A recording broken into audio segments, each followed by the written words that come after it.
Nós em Portugal penalizamos muito com os insucessos.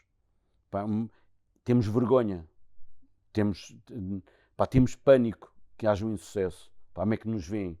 Pá, mas... E há outros mercados que é o oposto, não é? Exatamente, eu já nem queria ir por aí, mas vocês vão para os Estados Unidos, pá, as pessoas até vangloriam os seus insucessos porque aprenderam muito mais com eles do que com os sucessos. As Paredes Têm Ouvidos, um podcast sobre tudo, onde nada fica entre quatro paredes, com João Velez e Lucas Solar. Então vamos a mais um episódio do podcast As Paredes Têm Ouvidos. Hoje temos a honra de ter aqui uma pessoa que não tem muito tempo, mas conseguiu na sua agenda encaixar-nos. Portanto, antes de mais, José, obrigado por ter aceito o convite e ter disponibilizado aqui um bocadinho de tempo. O José tem uma história que eu acho que é muito interessante e por isso é que estamos tão contentes de o ter no podcast, porque conseguiu transformar realmente um negócio de família num mega grupo que hoje em dia é uma empresa de referência na nossa área, né, ligada muito à construção, mas não só, porque entretanto o grupo foi evoluindo muito. É também uma empresa que teve sucesso a ir para o exterior e continuar a sua operação lá fora e portanto acho que a conversa vai ser muito rica e tentarmos perceber um bocadinho o percurso de como é que se começa numa empresa com 20 pessoas e a leva até 900 e num ano que terminámos o ano passado quase com 100 milhões de faturação, salvo erro perto dos 90 no grupo, é realmente inspirador. Para nós, enquanto empresários, é uma referência, sem dúvida. Já tínhamos tido a oportunidade de o conhecer e aquele almoço foi um almoço muito rico para nós, do qual com certeza tirámos bastantes aprendizagens. Portanto, bem-vindo ao nosso podcast. Muito obrigado pelo convite e espero que poder contribuir com alguma coisa para vós e para as pessoas que nos vão ver. Como é que começou a Sotecnisol? A Sotecnisol começou de um encontro de 3 pessoas, 2 delas não tinham a ver com impermeabilizações e decidiram montar uma empresa de impermeabilizações. O meu pai, na altura que foi desafiado para fazer parte do projeto, era um jovem advogado e, portanto, nunca tinha ouvido falar de impermeabilizações na vida dele e dá-se a feliz coincidência dele frequentar muito a Avenida da Igreja, passado pouco tempo de acabar o curso, e um senhor que vivia ali em frente a uns primos nossos, onde o meu pai ia, ser sócio de uma empresa de impermeabilizações. Por razões de divergência entre os mesmos, um deles decide sair e esse senhor desafia o meu pai para montar uma empresa de impermeabilizações. Não porque o meu pai percebesse o assunto, repito, mas pelo facto de ele ser uma pessoa mexida, uma pessoa com proatividade e uma pessoa da confiança dele, em que o desafiou para o ajudar na parte administrativa e financeira.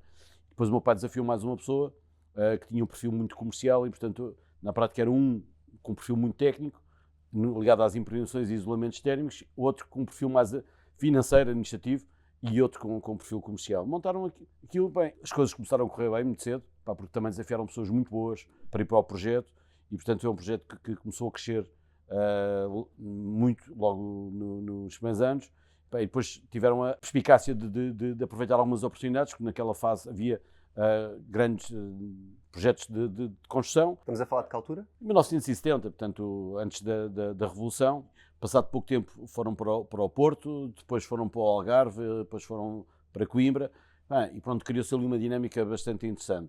Quando há um bocadinho referiu que comecei numa empresa com 20 trabalhadores, não era a Sotecnisol, era uma empresa que nós tivemos mais tarde, que fabricava materiais para a Sotecnisol. Portanto, já naquela altura, portanto, estamos a falar já na década de 80, pronto, o meu pai achou que era muito importante para continuar a crescer, fazer uma integração vertical, e então decidiu integrar com uma componente a montante, que é o fabrico de materiais de impermeabilização, e foi muito interessante porque criou-se ali um grupinho já muito ligado às impermeabilizações em concreto ainda, mas já com alguma integração e com alguma com sinais de que havia ambição dentro das equipas. Pronto, e eu juntei-me à Sotecnisol passado 3 anos de ter estado nessa empresa inicial, que era a Mofelt, e em 92 foi aí que eu me juntei à Sotecnisol, que na altura faturava 6 milhões de euros, tinha cerca de 140 pessoas.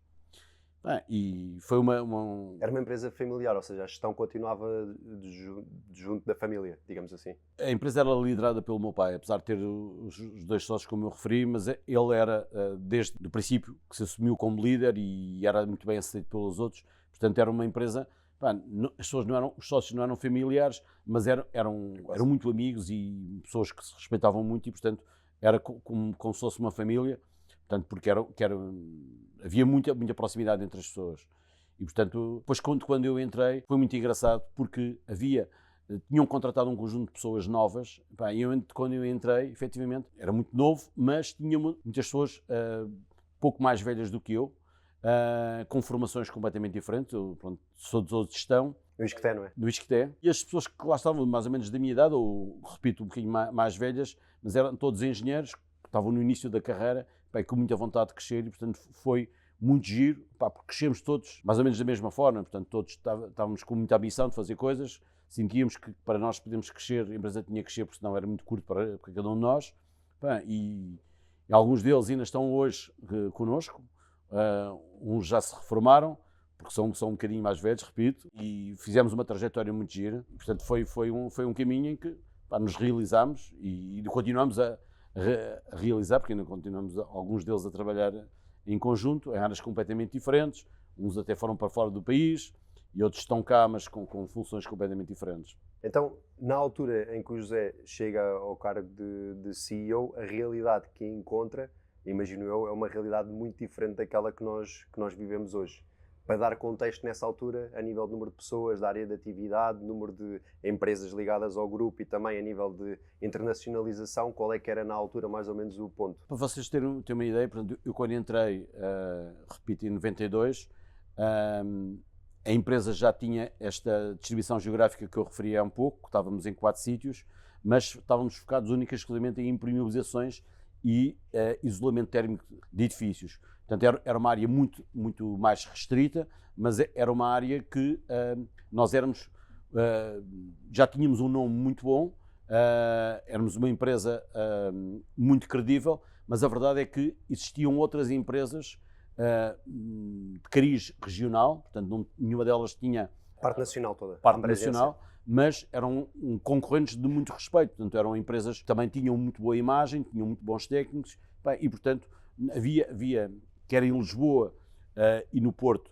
em particular, empresas que concorriam muito seriamente connosco, portanto foi muito desafiante tentar criar diferenciação, criar mais-valias para os nossos clientes que nos distinguissem, e isso foi um trabalho muito, muito árduo, porque estávamos num negócio que o preço era o rei, e então tivemos que criar processos, tivemos que criar ferramentas de trabalho, tivemos que criar marcas que nos distinguissem dos demais e fomos capazes. Todas essas empresas que concorreram na altura já não estão cá, porque depois por volta de 2010... Eu pergunto, o que é que terá falhado nessa gestão ou nessa estratégia dos concorrentes que entretanto desapareceram e que, por outro lado, no grupo Só Tecnisol foi um bocadinho ao contrário, as coisas foram sempre evoluindo, foram aumentando o número de marcas, aumentando o número de nichos de negócio pelos quais estavam a operar. Uma coisa é certo, nós estamos a viver momentos que eu nunca vivi, porque momentos de bonança já de algum tempo a esta parte, um boom muito grande no setor da construção, mas nós já passamos por momentos muito conturbados. Eu lembro, passei especialmente dois momentos, difíceis. Muito difíceis. Depois de eu entrar em 1992, 93, há ali uma crise muito grande no setor da construção. Algumas das maiores empresas do setor foram à falência naquela altura. Construções técnicas, lembro de outras empresas muito fortes terem caído. E depois, num período ali entre 2010 e 2012, na sequência do subprime nos Estados Unidos, em Portugal sentiu-se mais nessa altura, e em que caíram grande parte das empresas de construção, das grandes empresas de construção caíram, e atrás dela foram muitos dos subempreiteiros. Os fornecedores, subempreiteiros. Exatamente. Porque a atividade decresceu muito, porque muitos empreiteiros deixaram de pagar.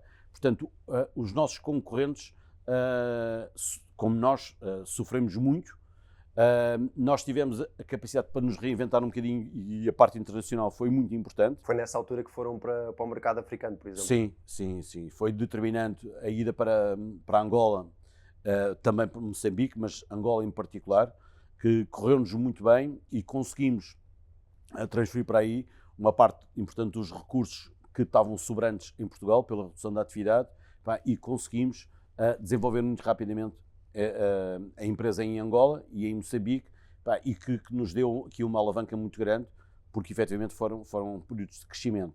Nós tivemos também a sorte de tomar essa iniciativa muito rapidamente de ir para fora e também de fazer uma redução da atividade aqui de uma forma estruturada e de uma forma escalonada, de maneira que nós nunca tivemos com recursos sobrantes, digamos assim. Portanto, foi aqui um equilíbrio muito forte e também uma crença muito forte, pá, que quando se tem vontade, pá, as coisas acontecem. Portanto, nós estávamos ali muito pressionados pela quebra do mercado, pá, mas sempre conseguimos motivar muitas nossas pessoas, nomeadamente as equipas comerciais, pá, de que independentemente de que o mercado esteja menos bom aos dias que nos estamos a reportar, pá, mas que tínhamos que fazer mais e conseguir ultrapassar estas adversidades.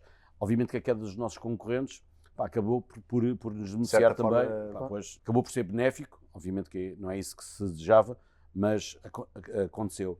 Portanto, houve um reajuste no mercado, menos clientes, pá, e também menos concorrentes. Portanto, conseguimos encontrar ali um equilíbrio num patamar algo mais abaixo do que estávamos antes da crise, pá, mas conseguimos passar pela mesma. Mas isto é um grande ensinamento para os mais jovens, pá, é que realmente isto tanto sobe como desce, pá, e temos que ter, nestes momentos é que temos que pensar como é que temos que estruturar as empresas para quando acontecer uma quebra de atividade. Se ainda estão a ouvir o podcast por agora, é sinal que a conversa está interessante, ficamos muito felizes por isso. Um like e um subscrever dão realmente muita força ao canal. Voltamos ao podcast. Nesse sentido até pergunto, eu achei muito curioso e peço desculpa de interromper, porque eu olhei para os resultados da empresa e percebi que nessa altura a Sotecnisol nunca teve um ano que tenha dado prejuízo, pelo menos daquilo que eu consegui ver. Reduziu a atividade, mas mesmo assim conseguiu-se manter uma empresa a funcionar, tal e qual com a descrição que acabou de fazer. E pergunto-me se terá também sido esse o momento que permitiu a empresa preparar-se para o crescimento que aí vinha. Porque depois numa saída de crise, se calhar, imagino eu, a nível de processos, otimização de pessoas, de recursos humanos, escolher bem os mercados fora onde se está, ter esta operação tão clean e tão organizada, que depois quando vem o crescimento e os clientes começam a recuperar e os pedidos começam a entrar, se vocês estavam numa melhor posição para atacar o mercado e crescer com ele. Ali por volta de 2010, 2012, o mercado caiu muito depressa. Uma vez uma pessoa disse-me, pá, puseram uma parede à frente do mercado, e eu acho que foi isso que aconteceu. Eu tinha tido um bocadinho essa experiência em Espanha em momentos anteriores, pá, em que o mercado espanhol da construção também teve uma quebra muito rápida. De um dia para o outro. De um dia para o outro. Depois a recuperação aqui foi muito lenta. Portanto, o grande desafio não foi preparar-nos para a subida, porque isso fomos-nos preparando, porque ela foi acontecendo muito lentamente. Mais lentamente. Mas o grande desafio, repito, foi preparar-nos para amortecer a queda, porque foi muito rápida. Pá, e quando se está com muita gente, pá, muitas frentes, esse é que é o grande desafio, é reagir muito rapidamente. E eu me pergunto, nessa reação, estamos a falar de 2010, 2011, como é que a Sotecnisol foi atacar esses mercados africanos? Foi com parceiros, à boleia, entre aspas, de grandes construtoras portuguesas que viviam essa situação de queda e sendo um bom parceiro, ou melhor, parceiro a nível de impermeabilização, se permitiu entrar no mercado, ou foi a Sotecnisol que disse, pronto, nós vamos mandar comerciais e vamos tentar nós desenvolver esse mercado? Nós fomos, obviamente, atrás dos nossos clientes. Os nossos clientes estavam em Angola e em Moçambique e posteriormente e na Argélia. Nós tivemos uma presença muito, muito interessante na Argélia, eu já lá vou, mas claramente fomos atrás dos nossos clientes. As grandes construtoras em Portugal sempre foram os nossos clientes, os nossos parceiros, os nossos amigos, e fomos com eles. Pronto, e em Angola montámos uma operação com as melhores pessoas que tínhamos. Portanto, levámos para lá as melhores pessoas que tínhamos, os melhores recursos humanos que tínhamos. Para Moçambique também, os recursos humanos com mais experiência, os recursos humanos com pessoas que sabiam realmente da poda, porque tinha que ser com os melhores, porque o desafio era muito maior do que cá. Cá já estávamos pá, não estávamos bem no sentido que havia a crise, mas já funcionava. Funcionava, não é? Portanto, levámos os melhores e Angola foi muito rápido, porque o mercado estava carente de empresas como a Sotecnisol. Pá, conseguimos montar uma operação bem estruturada, tínhamos o problema das divisas, como todas as empresas tinham, Claro. Tínhamos uma capacidade financeira forte que nos permitiu aguentar, pronto, os prazos muito longos de recebimento das verbas resultantes das exportações que fazíamos para Angola, e a operação cresceu muito até final de 2014. Final de 2014 e início de 2015 a operação teve uma redução muito grande de atividade, porque houve depois o problema da desvalorização do Kwanza, e isso foi muito penalizador para a atividade da generalidade das empresas em Portugal. Mas, entretanto, aqui a economia já estava a recuperar, e então as pessoas começaram a regressar, algumas delas, e então foram perfeitamente encaixadas na estrutura. Contribuíram muito para o crescimento que fomos tendo, disse um crescimento que foi muito paulatino. Não foi muito rápido, mas foi aí que nós começámos a diversificar e a criar competências adicionais àquelas que tínhamos para usufruir do crescimento do mercado. E foi isso que fizemos, começámos a diversificar, criar empresas com competências diferentes, e acompanhamos o crescimento do mercado, e as coisas correram bem, continuamos a crescer. Depois, mais tarde, decidimos ir para outros países. Eu falei um bocadinho da Argélia. A Argélia também fomos atrás de alguns dos nossos clientes, com projetos muito desafiantes, nomeadamente no metro da Argel. As coisas correram-nos muito bem. Depois fizemos outro tipo de obras muito ligadas também a túneis, metro, que é uma valência que nós temos, e havia mercado nessa altura. Estavam-se a construir o metro da Argel e estavam-se a reabilitar alguns troços que já tinham sido feitos mais tarde. E pronto, tivemos aí uns anos, e depois, quando o mercado também começou a ter dificuldades, da Argélia nós reduzimos a atividade, e hoje a Argélia está completamente, para nós está parado. Está parado. Entretanto, retomámos a atividade em Espanha, porque o processo de internalização até começou por Espanha, no início do século, e começamos exatamente pela área de imperialização de túneis, que é uma área que nós desenvolvemos em Portugal, mas portanto, agora, por exemplo, também estamos a fazer imperialização de túneis em França, e é uma área tecnicamente muito exigente, e em que no norte da Europa, ou França e outros países, é um mercado tecnicamente muito exigente, e que, obviamente, que a nossa presença aí tem uma perspectiva completamente diferente da África. Nós, em África, não tínhamos nada a aprender em termos técnicos. Aqui, em Espanha, em França, temos muito a aprender, e temos incorporado algumas dessas formas de trabalhar muito diferentes, que têm sido benéficas aqui em Portugal, porque, obviamente, dentro de uma lógica de diferenciação, estamos a aplicar, por exemplo, sistemas que eles usam lá fora, e que aqui ainda nem soubem bem falar. Não, exatamente. E isso tem sido extremamente enriquecedor para nós, porque temos aprendido muito com as nossas pessoas desses países. Uma das obras em França é mesmo o metro de uma das principais cidades, salvo erro. Estamos a trabalhar em Toulouse e também em Paris. Portanto, há muitos projetos de obras subterrâneas, mas nós estamos, neste momento, estamos com trabalhos em Toulouse e em Paris, especialmente no metro. Mas há muitos túneis rodoviários, ferroviários em França, e nós estamos a posicionar para termos aí uma presença mais ativa, mas claramente, portanto, nós começamos em França no início de 2025, já no curso do ano passado, portanto, primeiro ano de atividade, já tivemos atividade em túneis, e este ano, portanto, multiplicamos por 10 o volume de negócios nessa área, porque estamos no princípio e é natural que haja crescimentos muito expressivos. Onde estamos muito bem também em França é em toda a área da edificação, mas mais do envelope, como eles chamam, o envelope dos edifícios, coberturas e fachadas.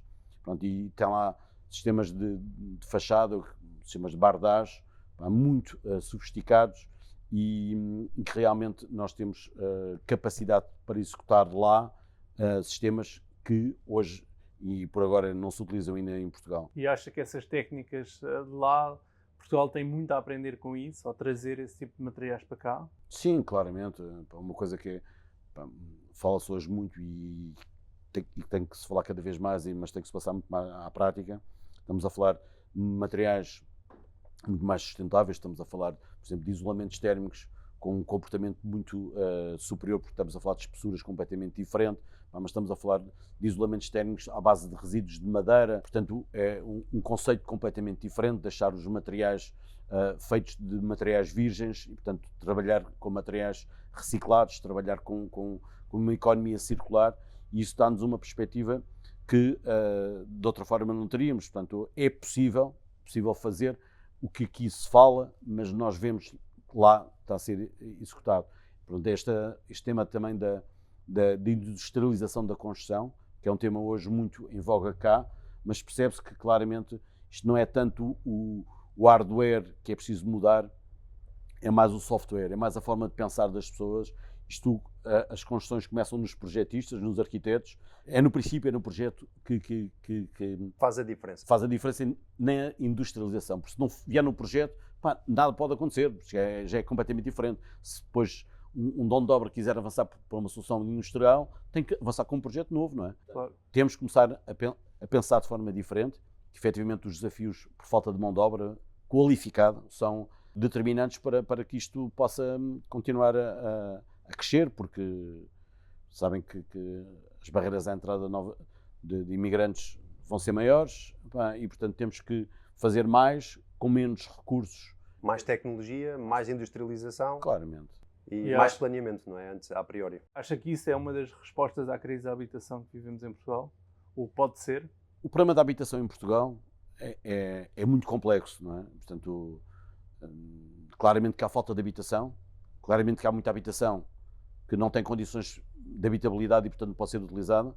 Também há muita habitação que está vazia. Hoje, o nível de exigência das pessoas são completamente diferentes. Portanto, umas habitações que foram feitas, se calhar, na década de 70, hoje já não têm condições de habitabilidade e, portanto, claramente há aqui uma mudança do paradigma e isto faz com mais oferta, faz com mais obra nova, faz com mais reabilitação e isto é um processo que vai demorar muito tempo. Isto não é carregar num botão. Não é do dia para a noite. Não é do dia para a noite. Não é?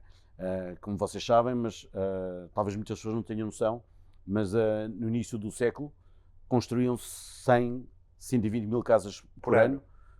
E eu não sei exatamente quantas é que foram construídas no ano passado, mas devemos estar a falar de 20 e tal mil casas. É 20, 30% daquilo que já se fez. É preciso ter noção que é uma diferença abissal e temos que ter noção que a capacidade está toda tomada e portanto, temos que fazer mais com menos. Não há outra hipótese. Que é o que se faz nas empresas, não é? O que o Grupo Só Tecnisol fez na altura da crise. Sim, e temos que fazer mais e temos aquelas chavões que nós às vezes temos de digitalização. Mas o que é que estás a fazer em concreto? Estás a mudar o quê?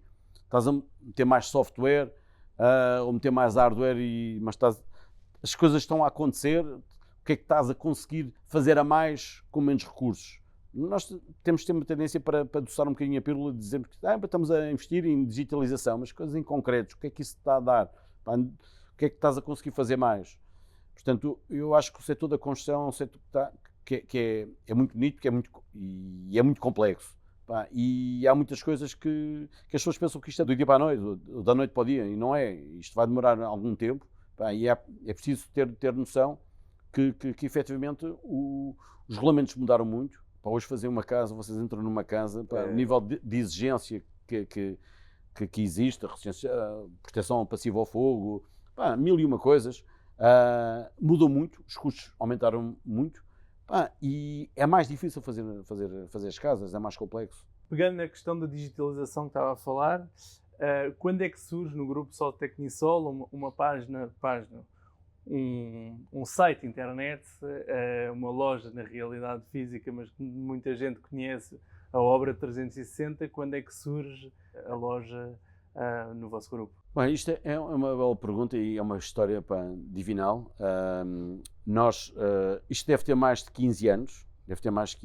Tinha a trabalhar comigo um tipo que era um tipo espetacular.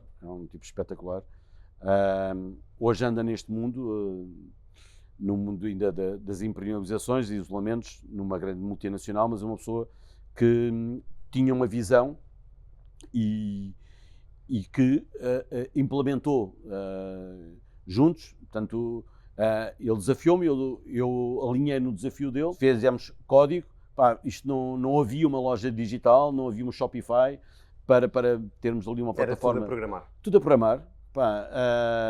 Foi um desafio incrível, porque nós não tínhamos nada a ver com programação, nós não tínhamos nada a ver com software, e criámos tudo dentro de casa. Só numa fase posterior é que avançámos para a compra de um software específico para isto e pá, foi extremamente desafiante, quer internamente, quer para fora, porque fomos fora do tempo, mas deu-nos tempo para implementar de uma forma gradual, portanto, toda aquilo que acreditávamos que ia acontecer e que estávamos a ver no mundo a acontecer, numa Amazon, e portanto nós montamos uma Amazonzinha por nós, e demos-lhe escala.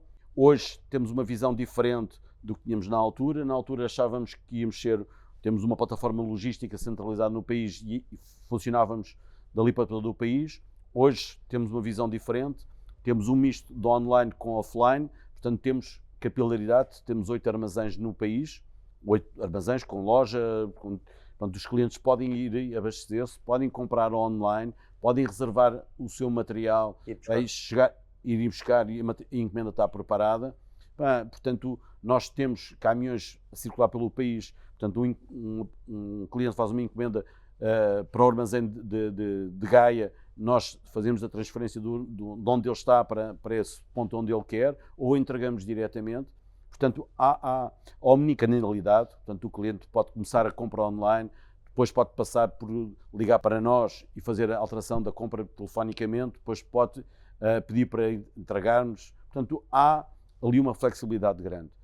Temos, claro, que o desafio hoje é maior, temos uns concorrentes muito fortes, que vêm de fora com uma estrutura grande, e o mercado de materiais de construção vai passar por aquilo que passou o mercado da distribuição alimentar, porque há uma concentração grande e isso vai ser um desafio muito grande para todos, quem está mais ou menos preparado, todos vamos ter que mudar. E eu acho que uma coisa boa que temos, gostamos de mudança, temos todos resistência à mudança, mas há uns que têm menos do que outros. Pronto. Acho que tem sido um dos aspectos positivos que tenho aportado à organização, é pôr sempre a organização ali a tremer, no sentido... Desafiada. Exato, no sentido, às vezes, eu tenho uma expressão que eu não gosto muito de partilhar para fora. Partilhar, mas fica só aqui entre nós. Às vezes é um bocadinho, tem que se destruir para reconstruir, porque se deixa muito tempo ali a navegar, aquilo pode dar problema. Portanto, é preciso desafiar, e às vezes é preciso desmontar aquilo que temos, parece que é uma verdade inabalável, que é o melhor workflow que temos, quando não é verdade. Quando tem processos montados durante muito tempo, parte deles estão completamente caducos. Desatualizam com o tempo. Desatualiza com o tempo. Portanto, nós temos que mudar e isso passa por sermos nós a potenciar essa mudança. Senão a mudança vem para nós. Falando nessa mudança, na potencializar, temos de ser nós, e quando eu falo de nós, falo das pessoas na Sotecnisol. Eu percebi que houve uma grande demolição no período 2015-2016, em que o grupo começou a criar várias empresas, de 2015 a 2020, se não estou em erro. Várias empresas, várias marcas, vários setores de atividade, na realidade. Porquê essa demolição e como é que sustentou essa demolição? Como, pelo que eu percebi, há muitas pessoas internas à frente dessas marcas, desses veículos. Repara uma coisa, eu tenho feito com os outros aquilo que os outros fizeram comigo. Isto é, olharam para um puto, neste caso foi o meu pai, olhou para um puto, com 26 anos, deu uma oportunidade para entrar e ser administrador de uma, na altura, PME, mas acreditou em mim, deu-me a corda para eu poder andar. E agora o que tenho estado a fazer mais recentemente é a ser um galvanizador da veia de empreendedor.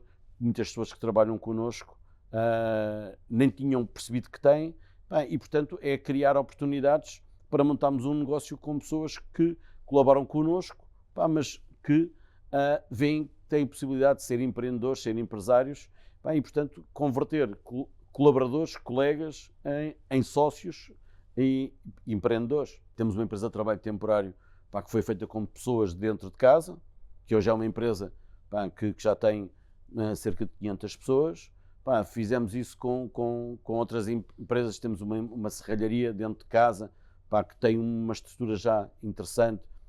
Fazemos desde caixilharia, desde transformação de painéis para fachada ventilada, fazemos vários trabalhos de serralharia mais pesada e ligeira. Era uma pessoa que estava connosco, que trabalhava nessa serralharia, que hoje está à frente dela e hoje é um impulsionador brutal.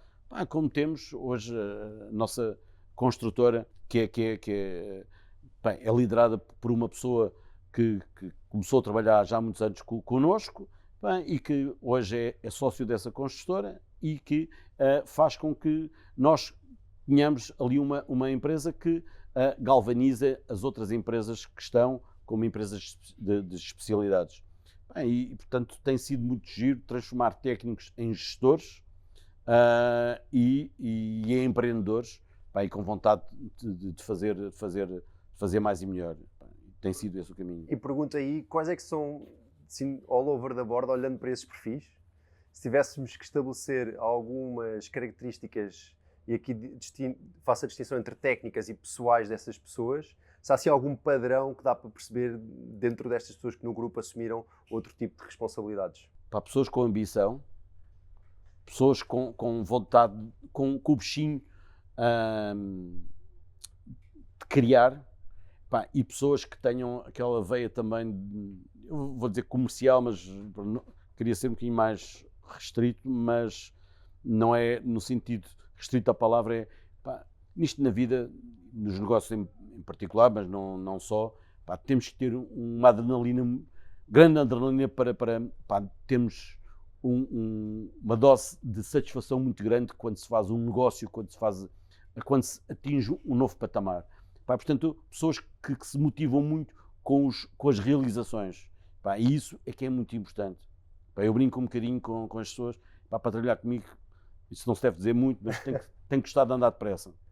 Tem que gostar de conduzir depressa, tem que gostar de... A mais 120, não é? Pronto, e isso 127. É brincar um bocadinho com coisas sérias, mas claramente tem que ser um registro de velocidade, de vontade de fazer e ânsia de ver as coisas acontecer. Eu às vezes sinto que ponho pressão a mais, tenho que tentar dosear mais essa pressão, mas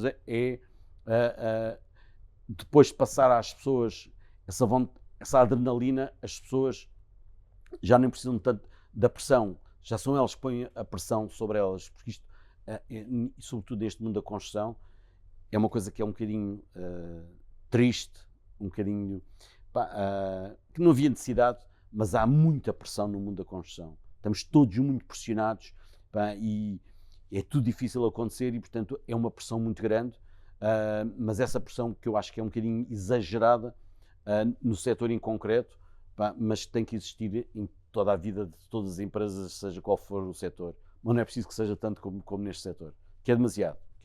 No seu percurso de gestor, quais é que foram as grandes evoluções na gestão das pessoas que viu ou que sentiu? Eu, quando comecei a trabalhar, era claramente um gestor, passei por uma fase de empresário, e agora vejo-me mais como mentor, ou como business angel, mas gosto muito da componente de mentoria. Eu acho que, pela experiência que já tenho, tenho que ajudar outras pessoas a ter mesmo a alegria e a mesmo, não gosto de dizer o mesmo sucesso, mas digo que acho que é factual. As coisas correram bem, é evidente que sinto-me bem, mas sobretudo o que mais prazer hoje me dá, não é o que se ganha, é o que se vê, a alegria que as pessoas têm quando estão a empreender e fazer coisas diferentes. Eu hoje em dia, há coisas básicas, nós não podemos criticar uma pessoa, podemos criticar o que é que a pessoa fez, ou podemos pôr a pessoa a pensar naquilo que fez, se faria hoje a mesma coisa ou não. Temos de ter cuidado da forma como abordamos determinado tipo de temas, que se calhar não tinha essa sensibilidade ao princípio. Se calhar era muito mais rude, hoje tenho muito mais cuidado como falamos com as pessoas, como é que as pessoas vivenciam as adversidades, porque não há só momentos bons, e é preciso ter cuidado, que nós não temos que estar a interiorizar todas as coisas que nos acontecem como sendo culpa e algo que nos penalize. E, portanto, eu hoje, ao contrário do que dizia há 30 ou 40 anos, se calhar o curso que eu gostava de tirar era de Psicologia, mas se me dissessem isso há 40 anos, nem pensar. Mas hoje é o maior desafio, e não hoje eu disse numa reunião que tive, mais que um diretor de obra, vocês são psicólogos. em caso em concreto, porque é difícil hoje em dia nas obras, pá, lidamos com muitas pessoas, com culturas diferentes, com línguas diferentes, pá, e é preciso saber lidar as pessoas, saber dizer o que é que queremos das pessoas, não é? Se não falar com as minhas pessoas, se eu não disser, pá, olha, está aqui um budget, pá, vocês têm estes recursos, pá, vocês têm que atingir estes objetivos, pá, as pessoas não sabem bem para onde ir. Nós temos que ajudar a guiar as pessoas, não é? Então, hoje em dia, é mais esse papel de guiar, de pensar estrategicamente e, acima de tudo, de garantir que as pessoas que estão na direção vão crescendo e vão atingindo esses seus próprios objetivos. É quase mesmo um papel de mentor. Sim, é estratégia. Pá, acho que hoje em dia, até pela diversificação que temos e pela dimensão que temos, pá, a questão do planeamento estratégico é determinante. É uma atividade que ocupa muito tempo e ocupa menos do que devia ocupar. Eu estou a dizer isto que é uma autocrítica.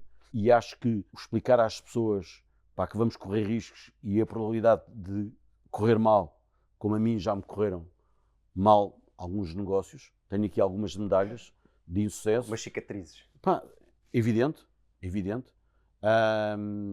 E essas cicatrizes têm que ser frequentemente reavaliadas para evitar que nos condicionem de uma forma determinante.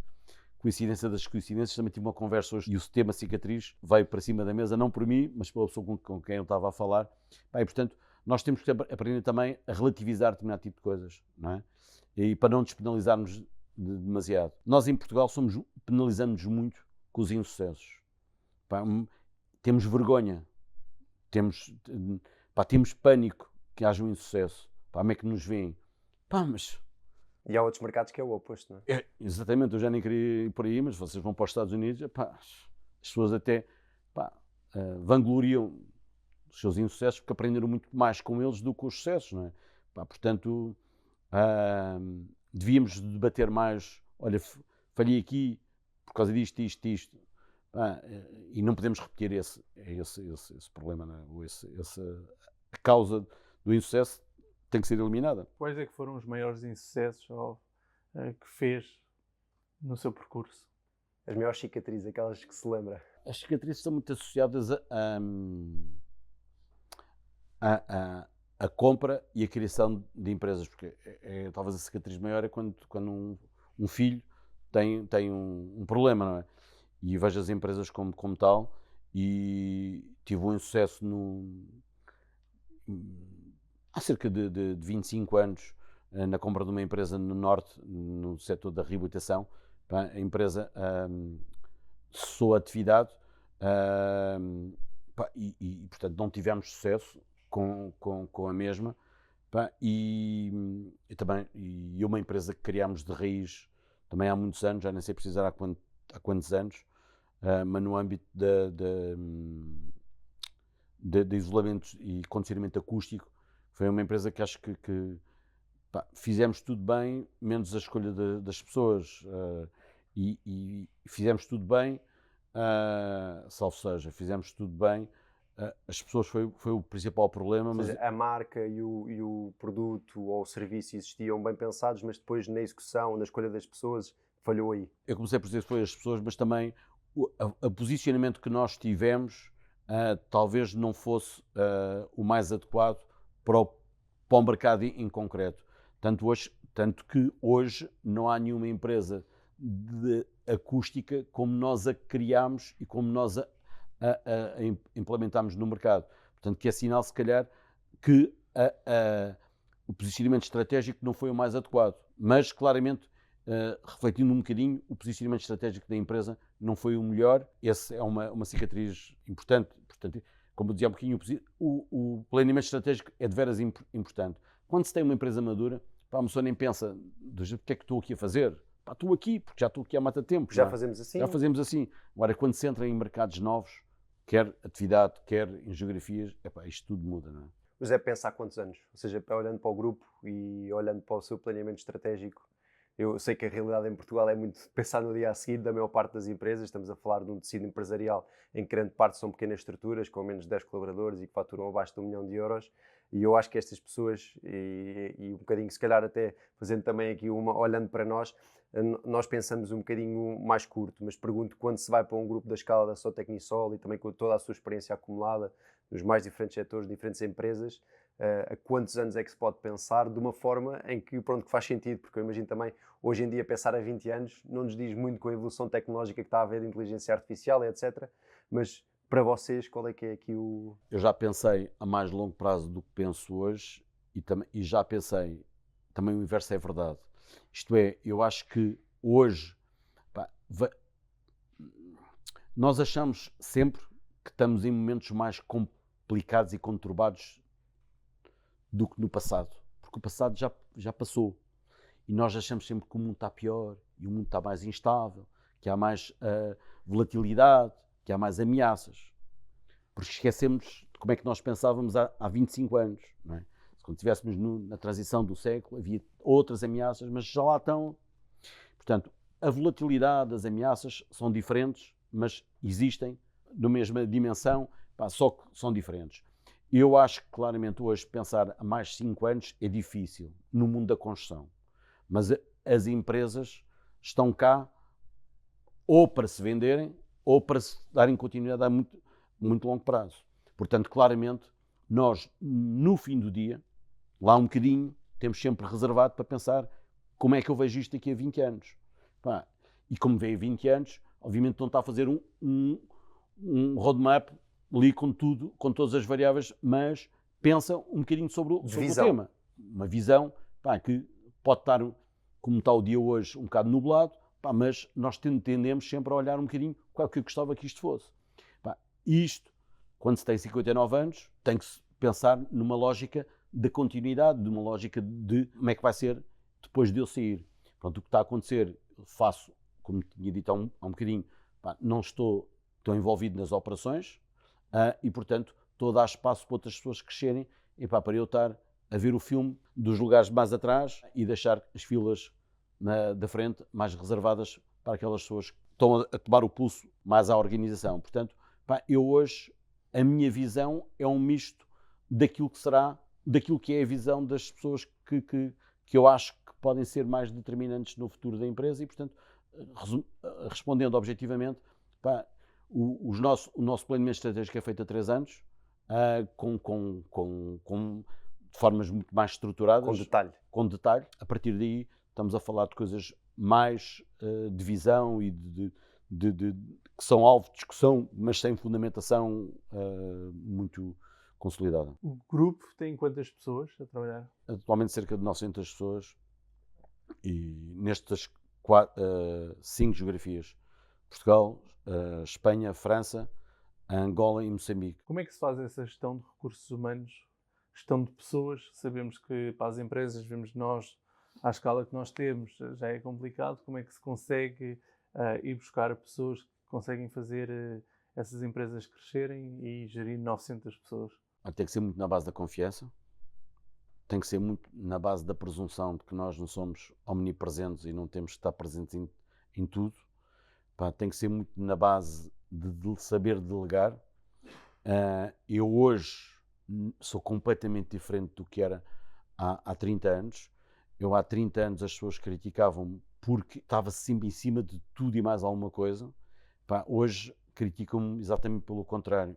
Já não falo contigo há não sei quanto tempo. Não, seria melhor termos uma conversa. Já não falamos há muito tempo. E, portanto, encontrar o equilíbrio é difícil. E depois as pessoas também sabem, se estás muito longe é bom sinal, se estás mais perto é mau sinal. Portanto, eu estou mais presente naqueles negócios que estão menos bem e nos negócios mais recentes. Nos mais recentes, é uma crítica que eu me faço, tenho que passar das palavras aos atos, porque efetivamente as crianças precisam muito mais de atenção. Um negócio novo, se nós não temos tempo para lhe dedicar atenção, por muito bom que seja a pessoa que lá vamos meter, a probabilidade de dar mal é maior. E eu acho que essa é a terceira cicatriz que eu não vos referi há um pouco, referi 2, mas a cicatriz é quando não tratamos bem a criança e percebemos que fomos maus pais. E ela tinha potencial. Sim. Mas tem que se olhar para ela. tem que muito carinho. Vocês já são pais? Eu já. Pronto, sabem o que é isso.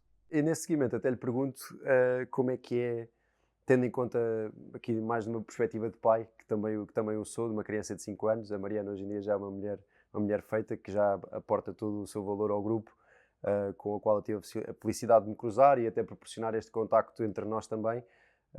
Pergunto-me, tendo em conta toda a responsabilidade, as pessoas que estão por baixo de nós, os negócios que estão a acontecer, a atenção ao detalhe tem que se ter, se calhar, até mais numa fase inicial, em que as coisas estão um bocadinho mais em risco, não numa fase em que o negócio já está como está hoje, como estava a dizer, mais consolidado, em que já há muita autonomia das pessoas e dos quadros de direção, mas numa fase inicial e de crescimento de negócio, como é que se encontra aqui este equilíbrio entre a vida pessoal e a vida profissional, e se garante que somos pais presentes, que passamos as mensagens e os valores corretos aos nossos filhos? Como é que na altura encontrou esse balanço e se eventualmente mudaria alguma coisa? Está a ser uma experiência muito positiva. A Mariana está connosco há 3 anos. A Mariana começou na área marketing, comunicação, mais comunicação do que marketing. E agora está com a área comercial. Tem sido um aporte muito importante, porque efetivamente essa parte estava estruturada unidade de negócio. Não havia uma visão macro, não havia condições para fazer cross-selling, fazer uma melhor leitura do mercado em face das diferentes atividades que desenvolvíamos e em termos da visão do que é a empresa, que é o mercado, permite ter uma forma de ver as coisas completamente diferente. E temos posicionado de forma completamente distinta. Eu olho mais, nesta fase, olho mais para dentro, ela olha muito mais para fora. Portanto, temos uma perspectiva muito mais integrada do mercado, das nossas valências versus o mercado. Portanto, está a ser extremamente positivo porque tem obviamente uma energia muito contagiante, e tem uma visão que nos está a permitir acreditar que podemos fazer mais e melhor, mas sobretudo fazer melhor, porque fazer pouquinho não estamos para aí virados. Portanto, queremos sempre ser melhores. Temos muitas empresas que são discutivelmente as líderes do mercado e as melhores empresas do mercado, outras nem tanto, e temos que fazer com que todos tenhamos essa visão de ser os melhores no mercado, ou estarmos muito próximos dos melhores do mercado.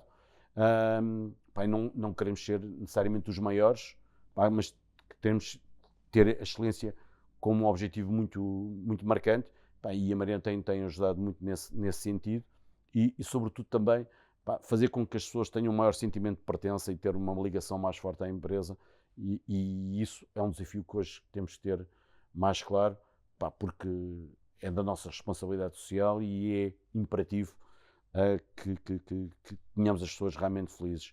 Isto é tudo muito bonito dizer, mas há coisas óbvias. Se não tiver as pessoas hoje particularmente felizes, amanhã as pessoas estão a procurar a felicidade ali ao lado. Porque é assim.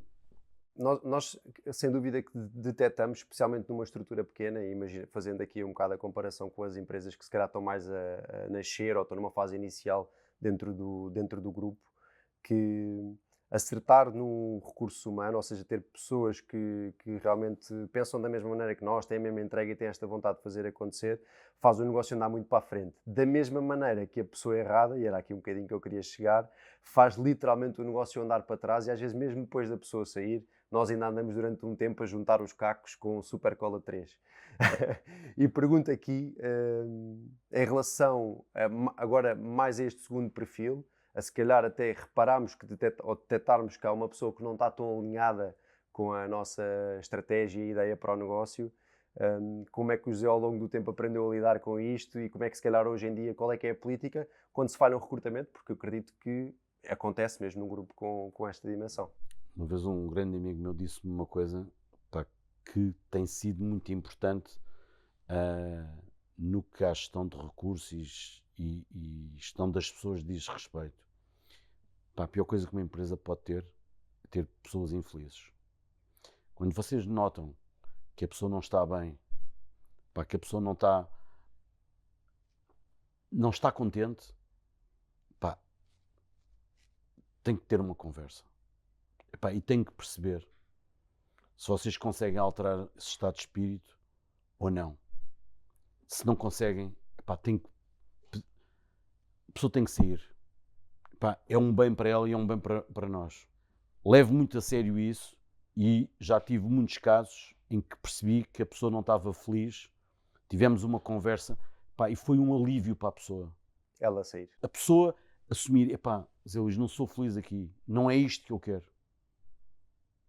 Epá, e a pessoa saiu, epá, hoje está a fazer uma coisa completamente diferente. Eu tenho uma pessoa, trabalhou comigo uma pessoa, epá, que era um rapaz excepcional, um engenheiro, uma pessoa, epá, de um trato fora de série. Teve na área da produção, as coisas não lhe correram bem. Foi para uma área que era mais de direção geral de uma delegação, pá, as coisas não lhe correram bem. Pá, ele hoje está a fazer uma direção técnica numa multinacional. O homem está feliz e encontrou a área onde ele se realiza. E estávamos a insistir, ele estava a insistir, pá, numa coisa que não lhe dava felicidade.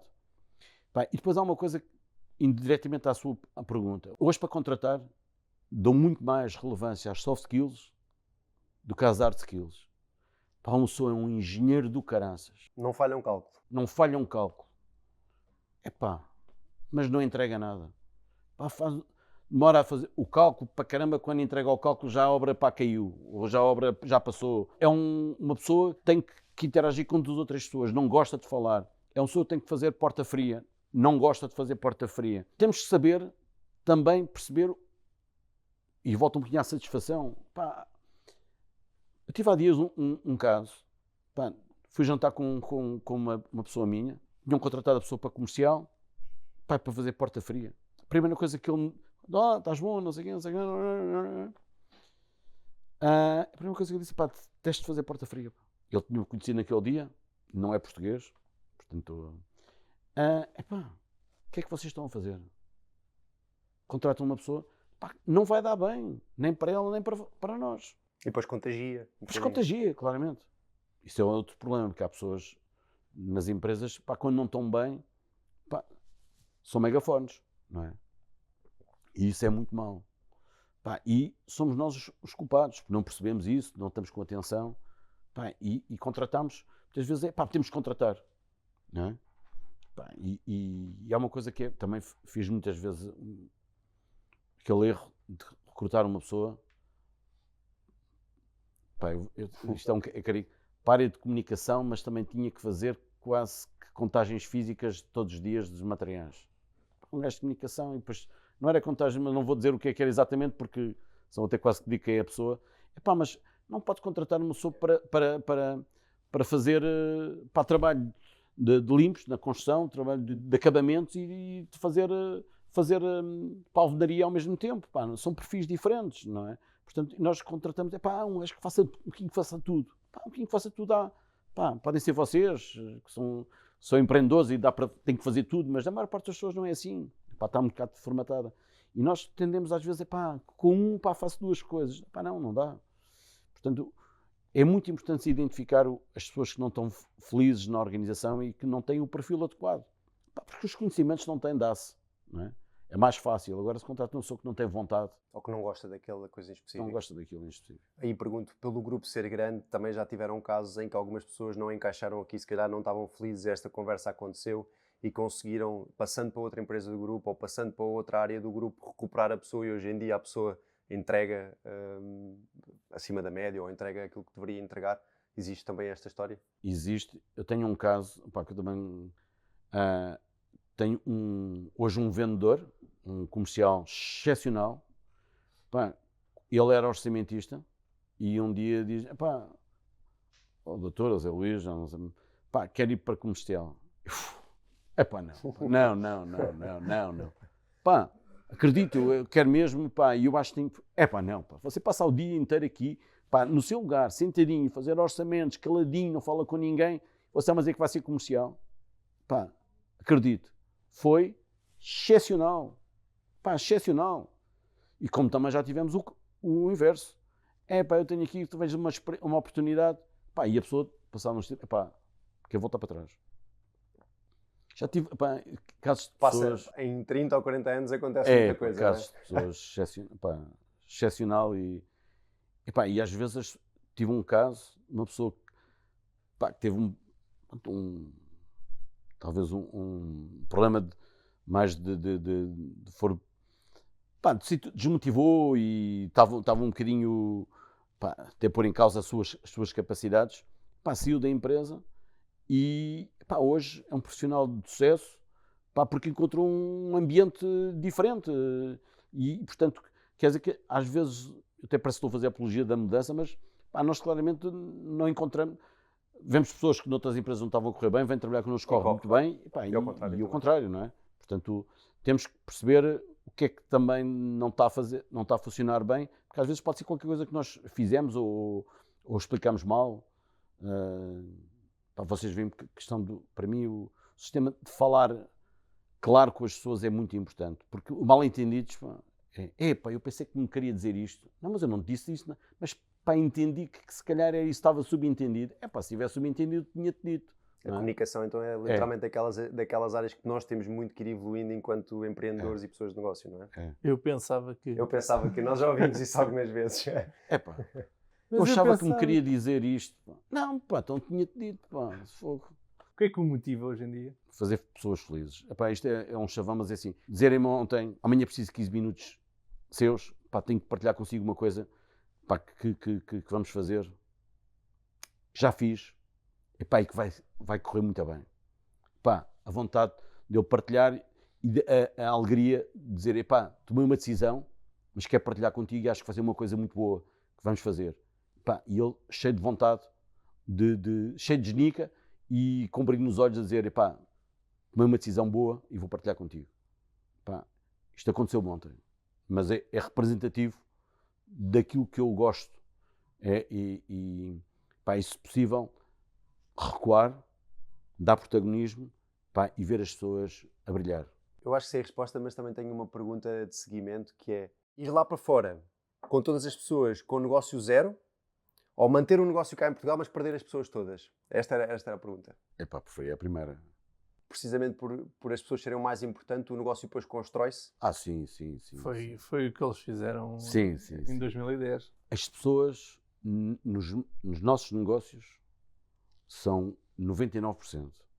Pá, máquinas ou processos vêm atrás. A escolha das pessoas é a escolha mais importante que pode haver nos nossos negócios. Pá, obviamente, numa fábrica com uma alta tecnologia, a escolha da tecnologia é muito importante. Agora, pá, neste negócio, a escolha das pessoas é determinante. E muitas vezes, eu já disse isto, mas vou dizer de uma forma diferente, adiar decisões relacionadas com pessoas, pá, é muito mau. Porque se nós sabemos que temos que tomar uma decisão, pá, é melhor tomá-la o quanto antes. Porque amanhã já é tarde. E o dano já está feito. Já. É isso. Eu acho que esta frase resume um bocadinho também aquilo que nós próprios temos vindo a aprender e que cada vez damos mais importância. Para mim, é um prazer enorme ter tido a possibilidade de ter esta conversa. Acho que nos ajuda a nós, enquanto pessoas que estamos a tentar fazer negócio, criar negócio, a perceber e aprender com os outros também, a perceber com a evolução das outras pessoas e as histórias. Acho que esta partilha foi extremamente útil para nós. Tenho a certeza que também para quem está a assistir no carro, lá em casa, no YouTube, não vai ser diferente. Portanto, José, muito obrigado por ter tirado este bocado para estar aqui connosco. Acho que ficamos aqui com um excelente reporte de como podemos levar um grupo, desde um grupo familiar até uma coisa que realmente tem um impacto grande e que mesmo lá fora está a dar cartas. Portanto, também os meus parabéns enquanto empreendedor por todo o percurso. Também deixem-me só dizer-vos que há um bocado referiu o almoço que tivemos, pá, tem sido extremamente enriquecedor pela partilha que tenho tido com pessoas como vós, pá, que estão com uma vontade incrível de fazer coisas, pá, e na vossa idade é um momento ideal para empreender, pá, mas é preciso ter coragem e o que vocês estão a fazer é sinal dessa coragem. Pá, e, portanto, o almoço que eu tive convosco, pá, se eu vos ensinei sem querer alguma coisa, aprendi muito, pá, convosco, porque claramente pá, a vossa idade e a vossa genica é fundamental. Pá, pode-se ter, pronto, eu tenho muito mais experiência, pá, mas já estamos a falar de uma vitalidade diferente e as empresas têm que ser um misto. Pá, nem só jovens, pá, mas também nem só séniores. Mas entre uma coisa e a outra, eu claramente preferia uma empresa só de jovens, sem sombra de dúvida. Eu fui muito feliz e deu muito bem quando o meu pai me deu ordem de soltura e nós éramos uma equipa de putos, reguilas, epá, e fizemos as coisas acontecer. Portanto, dou os meus parabéns também a vós por aquilo que tenho estado a fazer, epá, e força para a frente. Acredito que esse podcast deu a energia de empreender, de fazer as coisas, de acreditar em pessoas, de juntar pessoas, ideias novas. E eu agradeço muito a sua presença, porque isso dá-nos um boost de energia descomunal, realmente, porque sim, sabemos que infelizmente empreender em Portugal não é a coisa mais simples, é um caminho complicado, demora o seu tempo, mas pela sua experiência e pelos seus olhos a brilhar, a falar-nos de pessoas e como é que os negócios conseguem evoluir graças a isso, é o que nos dá também muita força para avançarmos. E para continuar todos os dias. Exatamente. Vamos embora para a frente. É, já. Até à próxima.